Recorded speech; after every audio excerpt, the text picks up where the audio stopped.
एक महिला भक्त वृंदावन से बिहारी जी लेकर अपने घर आई और तभी बाहर से गोलू घर के अंदर आया और माँ से पूछता है कि माँ, यह कौन है? तो मैया ने बोला, ये भगवान है और ये ही हमारे मालिक हैं। अब तो घर में जब भी कोई नई चीज बनती तो सबसे पहले बिहारी जी को भोग लगता। पहले यह सब चीजें गोलू को सबसे पहले मिलती थीं। इससे गोलू बहुत चिढ़ने लगा और मन ही मन ठाकुर जी को कोसने लगा।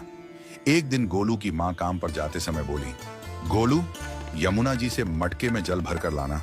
जब गोलू पानी भरने के लिए जाने लगा तो जाते जाते बिहारी जी को कहने लगा, खाने के लिए तो सबसे पहले तैयार रहते हो, लेकिन काम तो मुझे ही करना पड़ता है। अगर यहाँ रहना है तो काम करो। कहकर गोलू यमुना जी से जल भरने के लिए चल पड़ा। गोलू जब यमुना जी में जल भरने लगा तो उसने देखा कि यमुना जी के अंदर बिहारी जी विराजमान है और कह रहे हैं, ला गोलू, घड़ा हम भर देते हैं।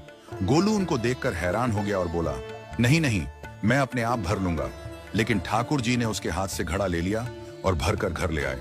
गोलू घर आकर डर रहा था कि अगर माँ को पता लगा कि मैंने ठाकुर जी से काम करवाया है तो आज मेरी पक्की पिटाई होगी। माँ ने घर आकर बिहारी जी को गीले कपड़ों में देखा तो एकदम से हैरान हो गई और कहने लगी कि गोलू, ये जरूर तेरी शरारत है, जरूर तूने ही इन पर जल डाला है। गोलू ने अपनी माँ को समझाने का बहुत प्रयास किया, लेकिन माँ ने उसको डांट कर चुप करा दिया और ठाकुर जी के भीगे हुए वस्त्रों को बदलने लगी। अगले दिन जब माँ ने गोलू को अनाज पिसवाने का काम दिया तो बिहारी जी फिर अनाज का कनस्तर ले आए और माँ को ठाकुर जी के वस्त्रों के ऊपर सूखा आटा पड़ा मिला।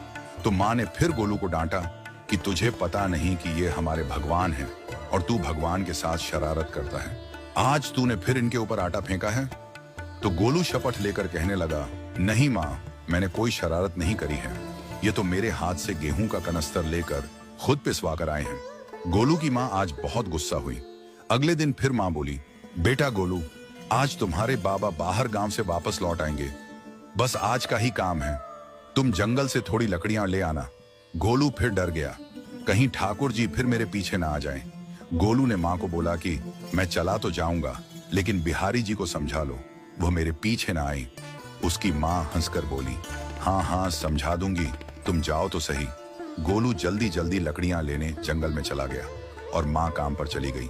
लेकिन उस दिन माँ काम से जल्दी वापस आ गई और देखा बिहारी जी अपनी चौकी पर विराजमान नहीं है। वह तो एकदम से घबरा गई कि कहीं गोलू की शरारत तो नहीं। वह भागी भागी जंगल की तरफ गई। तभी उसने देखा कि गोलू के साथ एक इंसान लकड़ियों को लेकर घर आ रहा है। गोलू की माँ यह देखकर हैरान हो गई कि यह तो बिहारी जी हैं।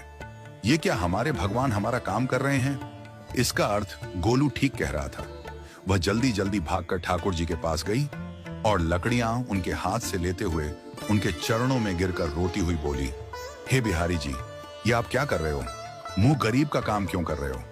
ठाकुर जी मुस्कुराते हुए बोले, हमें तो तेरे बेटे पर बहुत प्यार आता है। सब लोग हमें भगवान समझते हैं, लेकिन एक तेरा बेटा ही था जो हमको अपना मानता था। अपना मानकर वो हमें डांट भी देता था, हमारे साथ गुस्सा भी करता था, और जो हमें एक बार अपना मान लेता है तो हम उसके मान के लिए उसके ही हो जाते हैं।